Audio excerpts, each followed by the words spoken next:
I'm going to stand up. Oh, this isn't on. Is this on? It is, thank you. I'm going to stand up because I get very excited when I talk about economics and I can't stay sitting down. So thank you very much, Sergio, for this introduction, for inviting me here to this institution, and to everybody for coming along. I'm delighted. This is my first morning ever in São Paulo. So you are the first people of São Paulo I meet, and I really look forward to the conversation we'll have. I hope to inspire, to provoke, and to learn from you. So yes, I'm going to talk about donuts, and I'm going to talk about economics. I know that donuts are maybe not so popular in Brazil, so let's talk about instead the little biscuit, the rosquinha. And I do know what that means. Because it's not, I'm going to introduce you to the only donut or even the only rosquinha that is good for us. We don't have to eat it. It's an idea, and it's the shape of the idea that matters. So, a decade ago, the president of France invited together some of the best economists in the world, the Nobel Prize winners, and asked them to come up with new ways of measuring the health of economies. And they tried. But their conclusion was this: those attempting to guide the economy and our societies are like pilots trying to steer without a reliable compass. Joseph Stiglitz, Amartya Sen. And this feels familiar. Today's policymakers at the beginning of the 21st century, I believe, do not have the compass that they need to steer our economies well. We need to reinvent. And it's true not just for prime ministers and presidents, politicians in parliaments, in boardrooms, in the media. The conversation of economics that is still had today, I believe, is profoundly out of date. It's not serving us. And we have to go to the roots of where the ideas of what the economy is and how it works came from. For me, those roots begin in places like this, in departments of economics the world over. In this country, in this city, in my country, in every country in the world, I believe there is a fundamental problem with the way that economics is taught and therefore practiced. And this is what we need to transform. Because in these departments, we are learning ideas that began with the founding fathers of economics. We've got here Paul Samuelson, John Maynard Keynes, Simon Kuznets, John Stuart Mill, Milton Friedman, Adam Smith. Brilliant men with original ideas in their times, but I believe their ideas no longer serve us. There's also something they all have in common. They're not just dead. They're also all white. They're all men. And they all come from empire countries that believed there was always somewhere else to go. And I think this also profoundly shaped what they put at the heart of their economic ideas. And we must think again. The ideas that they put down are still at the heart of textbooks today. And they tell us the answer to some questions that never actually get asked. Questions like, what is the economy? And what is it for? And how does it work? And who are we? So I want to give you a whirlwind tour of the roots of some of these ideas and question them and reinvent them for the 21st century. We could have no better tour guide than this gentleman. This is Paul Samuelson, father of the first economics textbook 70 years ago. Samuelson was a very clever mathematician, but he wrote a textbook for the masses. And he knew the power of writing the textbook. He said, I don't care who writes a nation's laws or crafts its advanced treaties, so long as I can write its economics textbooks. The first lick is the privileged one, impinging on the beginner's tabula rasa at its most impressionable state. Yes, Paul Samuelson thinks your mind is a blank slate and he wants to lick it. And indeed, he has licked all of our minds with his ideas. So when Samuelson was teaching at Massachusetts Institute of Technology, MIT, in the 1940s, he was teaching men who had returned from war, who were studying engineering, and they were learning just a little bit of economics on the side. So he wanted to make economics easy for them. And when he drew a picture of the whole economy, he drew it looking like a radiator system for the engineers, like water flowing round and around between these pipes and being pumped in at the top. He called it business and public. Today we would call this the private sector and households. This was an important observation he made, that money flows around and around. But the problem is, this diagram that he drew in the 1940s is still the essence of how we draw a picture of the economy today. It looks like this. You've got the relationship between the household and business. Households provide labor and capital. In return, they get wages and profit. They use it for consumer spending, to buy goods and services. The money goes round and round, and so do the resources.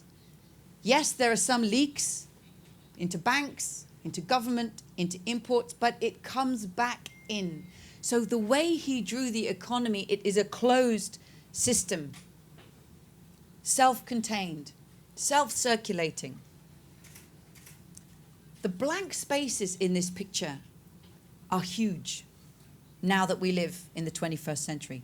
This picture tells us nothing of the living world, of the materials and energy that are drawn daily into the economy and put out at waste and pollution. They are not mentioned. It tells us nothing of the unpaid caring work of parents, the cooking, washing, cleaning, sweeping, that gets this labor ready for work every day. And it tells us nothing of the community that co-creates things, not through the market, not through the state, but as a community. If the biggest picture we have of the economy at the start of the 21st century is silent on the living world, is silent on unpaid care, and is silent on the community, I think it is missing three of the most fundamental sources of our well-being. What about the question of who we are? This goes back to Adam Smith. And Smith had a nuanced view of humanity. He knew that self-interest is a powerful trait for making markets work, but that our interest in other people is essential for making society work. And he realized it's a constant balance between the two. But then along came John Stuart Mill in the 1840s. And Mill was a brilliant philosopher, but here he did something that was not very helpful. He wanted to separate philosophy from political economy. So he said, political economy does not treat the whole of man's nature, nor all of his conduct in society. It sees him as a being who desires to possess wealth.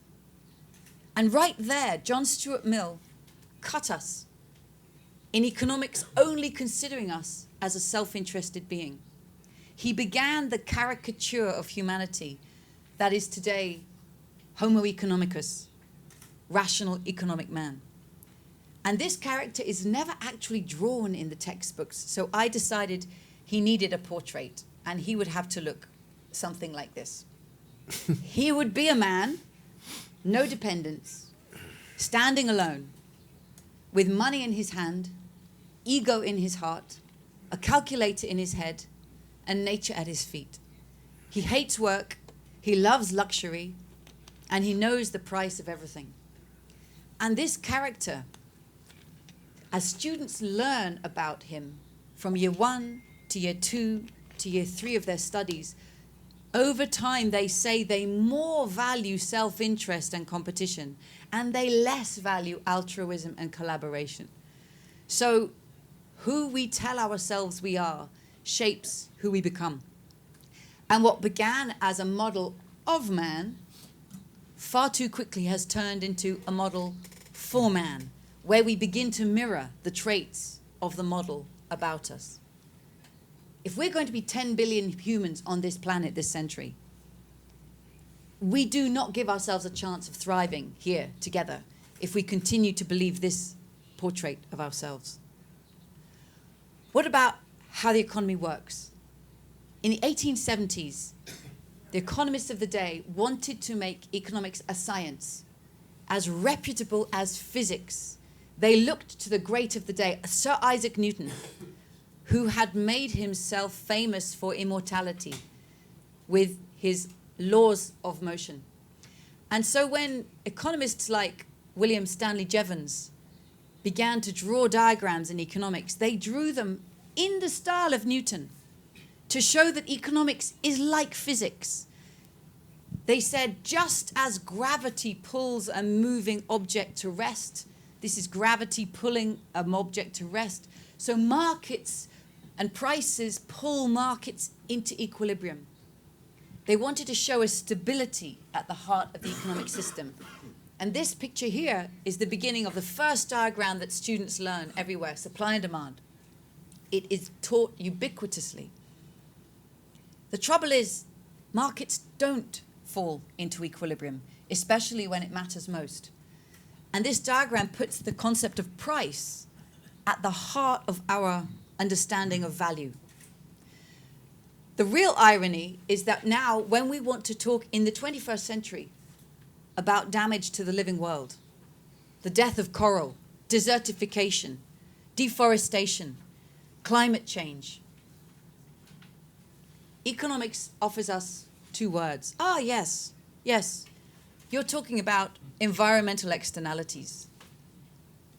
Alarm bells should be going off in our heads. If we are going to talk in the 21st century about the death of the living world that is happening daily around us as an environmental externality, we already know this theory is falling short for our century. And if you want to see what it looks like in pictures, this is the best picture I could find in mainstream economics of the environment. It is the gap between these two lines. That is the living world, missing in the gap between those two lines. This does not serve us well. We have to reinvent. Isaac Newton discovered the physical laws of motion. And I believe the desire to be like physics sent economists off searching to create the economic laws of motion. And three of these have profoundly influenced all of our lives for the last 50, 60 years, and still do today. And they're not true. The first one is a story about inequality. In the 1950s, the brilliant economist Simon Kuznets started to collect data on the UK, the US, and Germany. What happens to inequality in a country over time? He plotted the data on the page, and it looked like this.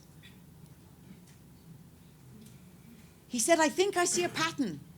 As countries get richer, first inequality increases, but then it decreases. And Simon Kuznets was surprised. He said, I did not expect to see this. I expected the rich to get richer, not the poor to catch up.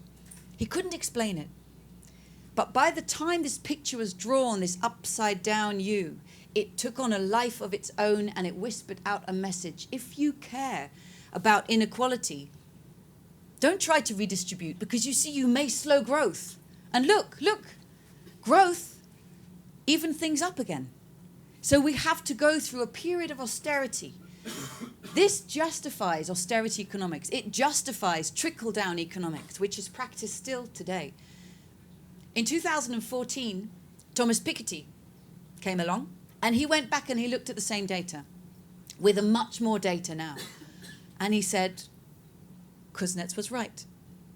This is what the data showed.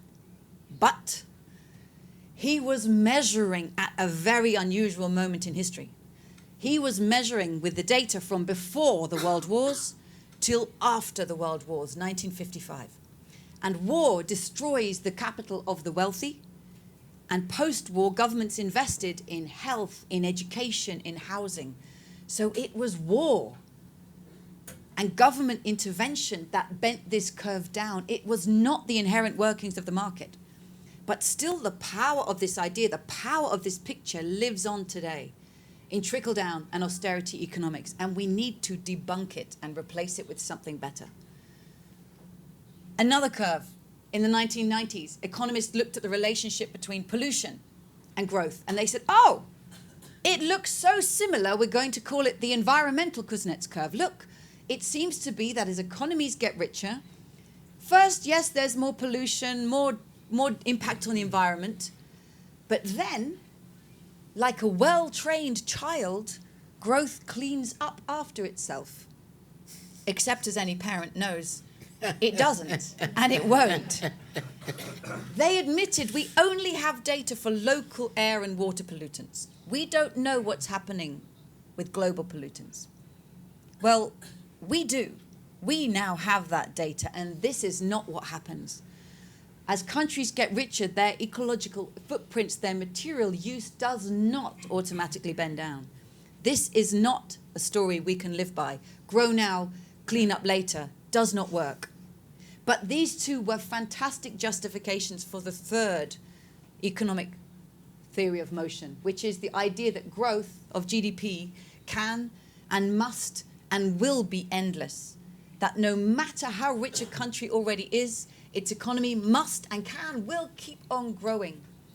And I believe we are deeply trapped in a framework of thinking about the economy's progress always and only as growth, no matter how rich a country already is. These images that I show you, they look so simple, they look almost harmless on the page. But actually, I think they have profoundly shaped the political economies of our last half century. Back in 1947, a few people met in a little Swiss village called Mont Pelerin. Milton Friedman, Friedrich Hayek, and others. And they said, we are going to create a new economic story. We call it neoliberalism. Now, their intention is understandable. They saw the rise of the Soviet Union, and they feared the rise of the all-dominant state. Hayek believed that if you give the state an inch, it will take a mile. In fact, it will take everything. So he said, you must absolutely minimize the role of the state. And they created this neoliberal theory back in the 1940s. They had to wait for 33 years before their theory was put on the international stage. They seeded it in think tanks, in foundations, in universities. And it was only when Reagan and Thatcher finally came to power in the 1980s that these policies were put into practice. And I believe we have been living by the neoliberal story of economics ever since. It's a story that tells us that the market is efficient, supply and demand, equilibrium. So give it free rein. That finance is infallible. So trust in its ways. That trade is win-win, so open your borders. And the state, every great story has a villain, so the state is incompetent. Don't let it meddle. Minimize the role of the state. As for the household, well, that's domestic. You can leave it to the women. The commons are tragic, economists are told, so sell them off. Society, as Margaret Thatcher said, there is no such thing as society, so we can ignore it. Earth is inexhaustible, so take all you want. And power was treated as irrelevant because the theory was seen to be value-free, objective, so we don't talk about it. To me, this neoliberal story has been too pervasive in the teaching of economics and the practice of economics for far too long. And we must open up to more perspectives. To go back to one of the great economists, John Maynard Keynes, economics is the science of thinking in terms of models, yes. But it is joined to the art of choosing models which are relevant to the contemporary world. And I believe if Keynes were alive today, indeed Adam Smith, Paul Samuelson, Mill, Kuznets, even Milton Friedman, if they were alive today, I believe they would be the first to roll up their sleeves and say, right, this is different times. Are you really still using theories that we wrote 200 years ago? When Adam Smith was alive, there were 1 billion people on this planet. Humanity could not imagine that we could alter the Earth system itself. So we need to write economies and economic theories of our own for our times. So this is why I invite you to start again. Let's start with the question that is almost never asked. What is the purpose of the economy? And for this, I offer a donut, and you have it on the little card in front of you. Imagine humanity's use of resources radiating out from the middle of this picture. So the hole in the middle is a place where people are falling short on the essentials of life, without the food, water, healthcare, housing, political voice that every person has a claim to. We must leave nobody in that hole, but everybody get into that green ring for a life of dignity and opportunity. But at the same time, we cannot overshoot the outer ring, because there we put so much pressure on this planet, we begin to kick it out of balance, causing climate breakdown. We acidify the oceans. We cause critical biodiversity loss. These around the edge are the 9 planetary boundaries of Earth system scientists. They believe they are the life-supporting systems of our planet. We must stay within them if we are not going to cause climate chaos and the breakdown of the living planet on which every one of our lives depends. So it's a compass for human prosperity. And already the shape of progress has changed. It's no longer ever-rising growth. It's balance. But if this is the new shape of human progress, then you want to know, where are we? And this is where we are. All of the red shows you the extent to which people are falling short on the essentials of life. Here, for example, this red wedge on food goes 11% of the way to the middle of the circle, because 11% of people don't have enough food to eat every day. On water, 9% of people have no access to clean water. 33% of people, 1 in 3 on the planet, has no access to what we would call a toilet. On every one of these dimensions, there are people in countries, rich and poor, falling short. But we have already overshot at least 4 of these planetary boundaries. On climate change, on excessive fertilizer use, nitrogen and phosphorus, on biodiversity loss, on land conversion. So this is our 21st century self-portrait, our selfie of humanity and our planetary home. Let me bring it home in some headlines. The IPCC, the UN scientists, say we have to halve global emissions by 2030 if we are to prevent the extreme damage of climate change. Since 1970, the year I was born, I will save you the maths, I'm 48. Since 1970, all other... Going 49? On the way to 49. All other animal populations have fallen by 60%. There are 60% fewer other animals on this planet, while the human population has doubled. There are microplastics in human bodies the world over. Children breathing toxic air, land degradation, water shortages, phosphorus pollution, ocean acidification. And the richest 1% of people own half the world's wealth.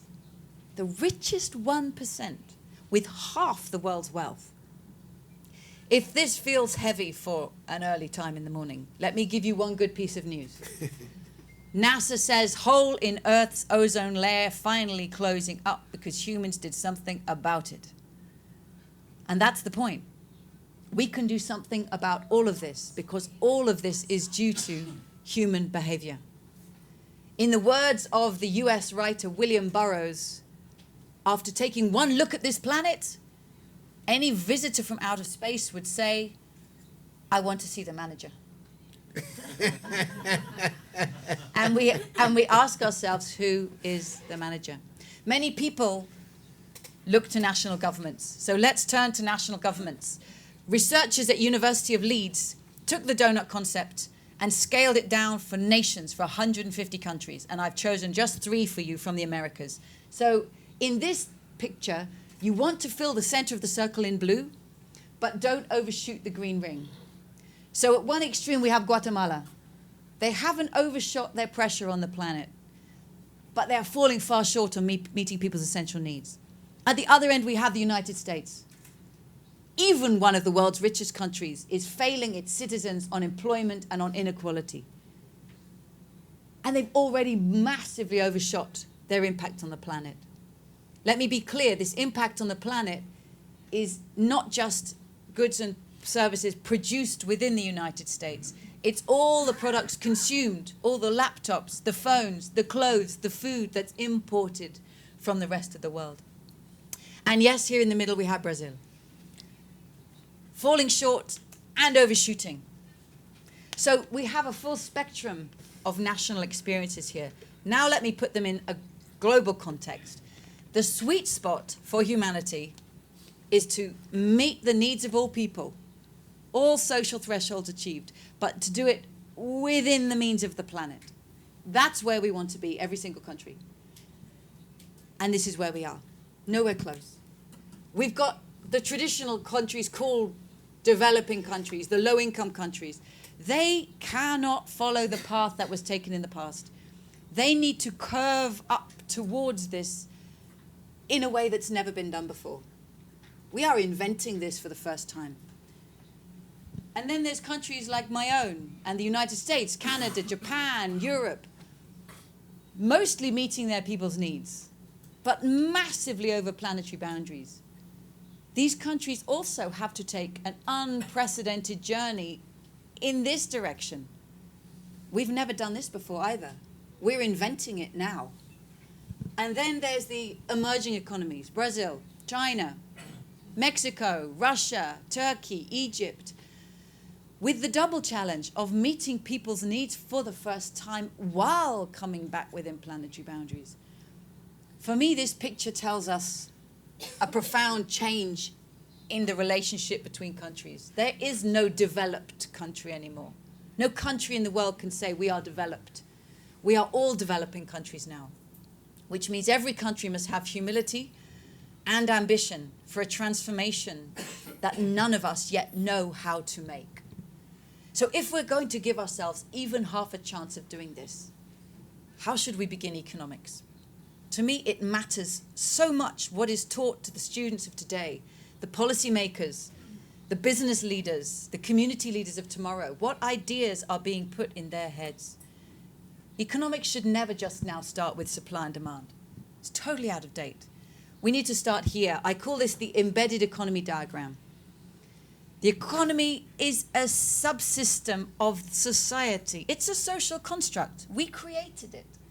And it's embedded in turn in the living world, drawing in material and matter, spewing out waste and pollution, bathed in a river of solar energy. Thank you to the sun.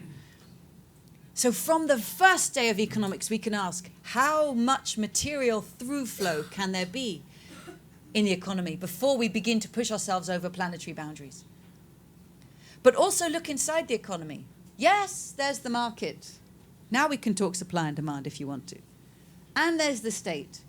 And the 20th century became obsessed with the boxing match between the market and the state and the market and the state, so much that we ignored two other fundamental sources of our well-being. The household, where we all begin every day, as parents, as partners, as children. Unpaid work of caring for each other. It's essential to our well-being. We have to bring it back into our understanding of the economy. And the commons, where we co-create things together. Wikipedia on the World Wide Web. A garden on the neighborhood block where you live.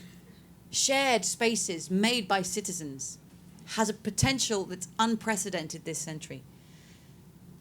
Finance, I believe, for too long has been in service to itself and needs to be redesigned so that finance is in service to the economy, in service to life. A very different financial system than the one we have now.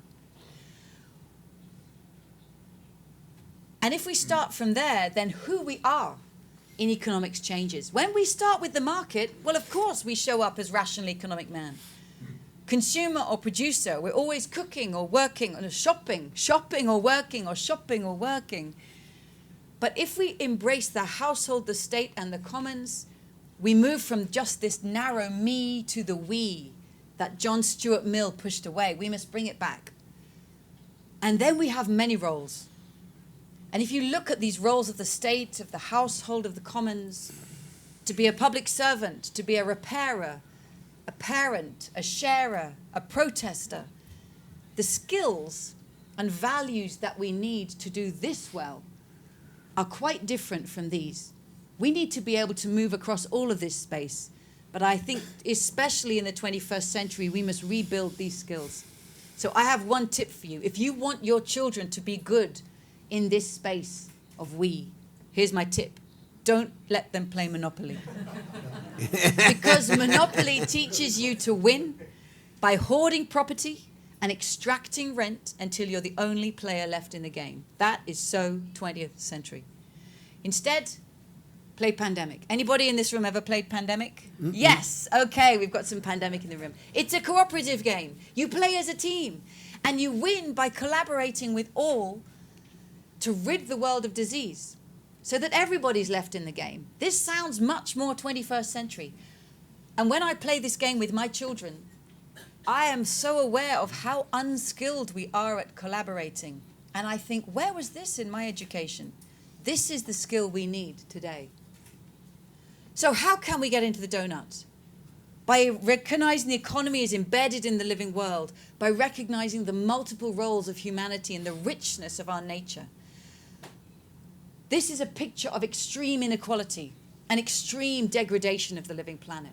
And we will not get there if we believe last century's myths, because growth won't even things up again, and it won't clean things up again. We need to change the design of our economies.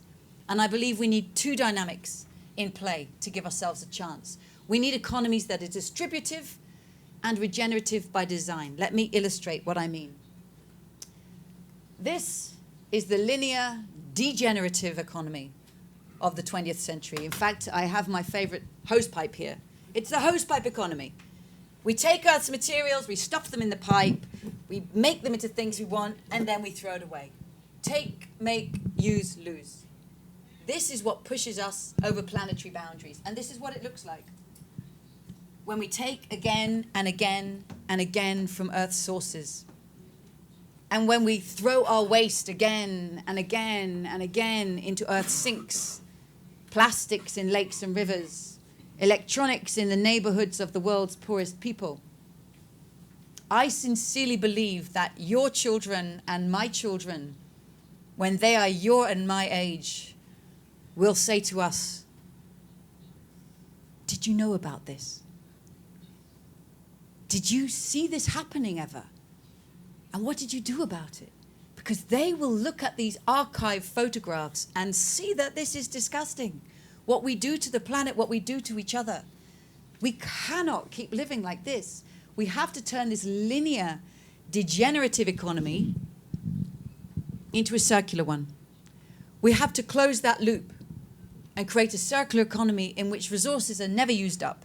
They're used again and again, far more carefully, far more slowly, far more collectively. An economy that runs on sunlight and wind and wave power. Waste from one process is food for another. I believe it will be modular and open by design. Let me show you some examples of companies that I believe are beginning to put these designs at the heart of what they do. So in the slums of Kenya, one of the places where there were no toilets, now there are, thanks to this enterprise, Sanergy. They built micro toilets throughout the community so that for the first time people can have dignity and health using a toilet. The waste is collected every day and turned back into organic waste, organic fertilizer, applied back to the fields. So at the technical level, they are closing the loop of nutrients. It's a very smart business for people and for the earth. But at the human level, they're creating health. They're creating community. Here, at the other end of the technological scale, is a car company called Open Motors. If you buy a car from them, it arrives like this, like a wardrobe from IKEA. So good luck. They say if you know what you're doing, you can put it together in less than an hour, like that. And you can, or take it to somebody who can, because the design of this is open source. How to assemble it and disassemble it is for anyone to see on the internet. It's a modular, open source electric car. And once this basic chassis has been made, then it can be customized for where it's being used, like this electric streetcar. To me, this is the beginning of the future. And here I have two smartphones I wanted to show, because two smartphones, similar function, very different design. This is an iPhone. And if this phone breaks or needs upgrading, then I have to send it back to Apple because it's glued shut. They don't want anybody getting in. This is proprietary control. But this phone, this is a Fairphone. It's literally open and transparent. It says here on the back, yours to open, yours to keep. And you go on YouTube, there's a video that shows you how to open it, how to change the battery, how to upgrade it. It's modular by design. This is 21st century design. And we need to see this open design in all industries if we're going to have a chance of thriving. So, we all see these bicycles popping up in cities around the world, the idea of moving from ownership to service use. But of course, it has to come with the infrastructure that makes this make sense. In China, in the city of Xiamen, they have created the world's longest elevated cycle lane. And it goes underneath the motorway, so you even stay dry in a day like this in Sao Paulo. This is the kind of infrastructure that makes bicycling make sense. So these are three models of the circular economy: closing the loop, modular design, ownership to service. And they're beginning to move us in the right direction, but it needs to become the mainstream way of doing business, not the unusual way. Everything needs to be generated in this way. So, regenerative by design, what about distributive by design? To me, this is the great opportunity we face. Because every single product that's made, whether it's a smartphone or a jacket or the food we were just eating, all depends on a source of energy, a system of production, a means of communication, and a source of knowledge. And in the 20th century, these technologies were centralized by design. Energy came from a big oil rig, and lots of money had to go into this one oil rig to build it. Production happened in big factories where workers all have to go in and then leave at the end of the day. Communications, literally every telephone call went through an operator switchboard and out the other side. And knowledge has been controlled since the 1500s through patents and copyrights, intended to share ideas, but actually, as we now know, often used to block competitors and block innovation. And the great opportunity is this: for the first time in human history, in the 21st century, we have technologies that are distributive by design. We have an unprecedented chance to do this much, much better than in the past. Take energy, solar panels, wind turbines dotted across the landscape, including in this village in India. Manufacturing, desktop printing from buildings, plastics, ceramics, metals. You can literally run a factory right here on this desk. Communications, you all have a node of the communications network in your hand or in your pocket, as does this woman in a village in Tanzania. Unprecedented. And ideas, not just patents and copyrights, but open source software, Creative Commons licensing. If we put these four technologies together, and we're only just beginning to imagine how we can do that, this creates completely unprecedented opportunities for far more distributive forms of production and ownership. If you wanted to see this starting to happen today, where would you go? Where would you look? I would take you to one of these places, a fab lab, where all these technologies are available, connected to open source designs worldwide. As the fab labs say, we share the recipes of how to construct our world. And they're using open source design and local materials worldwide. In Barcelona, Kamakura, Japan, Amsterdam, in Rio, I'm sure there are fab labs here in Sao Paulo. To me, these are the beginnings of the future. Now, you may say, well, these are nice play spaces for wealthy people. What's it got to do with everybody? If you're old enough like me to remember the 1980s, you'll remember the moment when the only people who owned a mobile phone looked like this. Whoops, they've gone. They looked like this. Right? And this is what the phone looked like. And remember, in the mid-1980s, you'd say, what does a mobile phone have to do with development? Nothing. Impossible. Only the richest men in the world have this. And now it's in the hands of a woman in a village in Tanzania. I think we are at the mobile phone moment with the potential of Fab Labs. In fact, they are already popping up everywhere. In Bhutan, in Kerala, India, Dar es Salaam, Tanzania, Lome in Togo. I used to live in Tanzania, so I feel I could chat to this boy. And I love looking at him and what he's making, because the Fab Lab, the open source, the commons, has brought to him and to his brain, his opportunity to learn, a chance far, far faster than the private sector is going to bring it to him through education, far faster than the state is going to be able to bring it to him. So there is an amazing opportunity of bringing these open, distributed designs in the commons. And that is why we have to talk about the commons as a powerful sector of production in the 21st century. These are Fab Labs popping up all over the world, and they're growing exponentially. And the potential for what this together could do is distributive and regenerative manufacturing. Think of a city. In the 20th century, we had Pito cities, products in, trash out. And this is the linear degenerative economy. This is the hose pipe I showed you. But we are now with a chance to move away to what are called Dido cities. What comes in is data. What goes out is data. But the atoms stay. Let me make it very clear. You see this chair? Hang on. Oh, this is heavy. Come on, it's heavy. This is really heavy. Okay? Do you need help? No. No? No. I'm a strong woman. This is I'm heavy. sure you are. But atoms are heavy. They should stay locally. We shouldn't be shipping atoms all over the world. Atoms should circulate locally. But data can travel. It's light. So this concept here, if I teach you one cool word today, it's cosmo-local production. You can say you heard it here first. Cosmo-local production means materials recirculate locally. Atoms stay. But data, information circulates globally. To me, that is the vision of industry that actually gives humanity a chance of thriving in the 21st century. And it's very, very different from the industries that we've inherited. So I offer you that as a vision. If you work in business, or work in NGOs, or work in universities, how could you help make these ideas actually part of the economy that we go ahead and create? So I believe to get into the donut, we need economies that are regenerative and distributive by design, because pursuing growth alone will not take us there.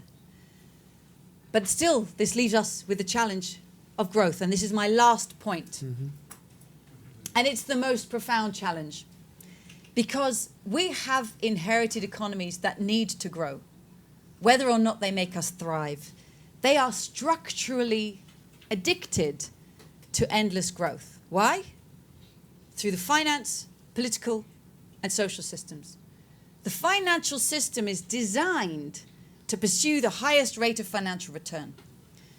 Banks create money as debt-bearing interest, which must be repaid with more. And publicly traded companies are under pressure every quarter to show to their shareholders they have growing sales, growing market share, growing profits. This drives growth. It's a dependency within the system. We're politically addicted to endless growth. The G20 met in Osaka last week. No political leader wants to lose their place in this G20 family photo. But if their economy stops growing while the rest keep going, they will be booted out by the next emerging powerhouse. So this is an international collective action problem. Every economy must keep growing to keep up with its neighbor that's keeping growing to keep up with them.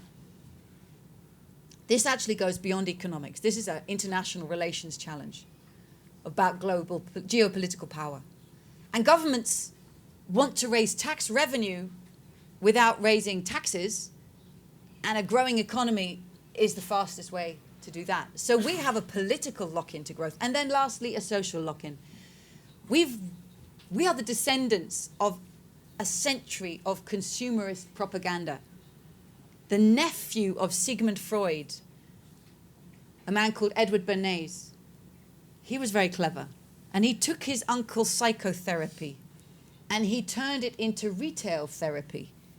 He realized if he could connect our desire to belong, to be admired, to be loved, to the latest car or the latest phone or the most expensive house, he would convince us that we will always transform ourselves every time we buy something more. And he invented advertising. So we've grown up with our minds being captured by this desire of advertising. I wish I could invite him now, say, Edward, well done. It worked. Now join the other team. How are you going to undo this psychological addiction to shopping that you helped create? So to me, these are the lock-ins that we have to overcome. Because you see, in nature, nothing grows forever. This is nature's growth curve. Any biologist, ecologist, epidemiologist will say, yeah, things grow. It's a wonderful, healthy phase of life. I love seeing my children grow. I love seeing my garden grow. But then they grow up. If my children grew forever, they would literally not fit in my house. They could not sit at the table. They would no longer belong. We know this is nature. And the bizarre thing is we've created economies that believe they can be the one thing that can buck nature's trend. Because anything in nature that tries to grow forever destroys itself or the system on which it depends. In our own bodies, we call that cancer. But when it comes to our economy, we think that's what progress looks like. So this, I think, is the existential economic question of our times. We need to create economies that make us thrive, whether or not they grow. And how we overcome that growth dependency is our generation's responsibility to start asking, no matter how awkward that question feels. So, let us say goodbye to the founding images of 20th century economics because they don't serve us. We must embrace ideas fit for our own times, ideas that I think even the founding fathers would want to be part of because they know our times are different from their times.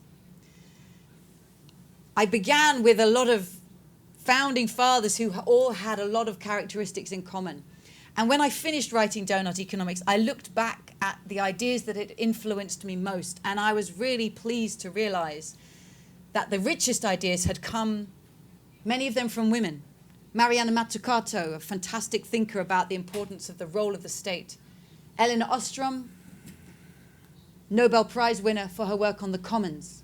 Donella Meadows, mother of systems thinking. Janine Benyus, a brilliant biomimicry thinker.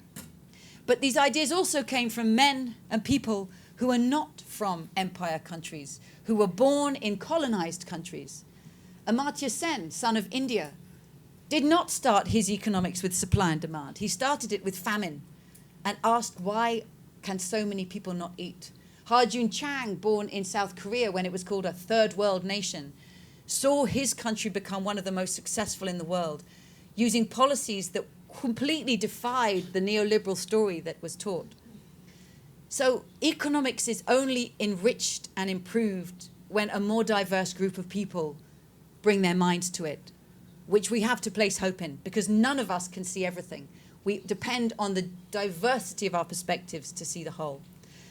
Let me finish there and say that I'd be delighted if you want to read this Brazilian edition of my book published by Zaha. I'd be very happy to sign them. And if you want a quick summary of the ideas, they're in 1-minute animations. As you can see, these are playful, silly, funny, because I think it's important to make economics accessible to everyone, engaging to everyone, to repoliticize it as it must be for our times. I really look forward to the conversation. Thank you very much indeed.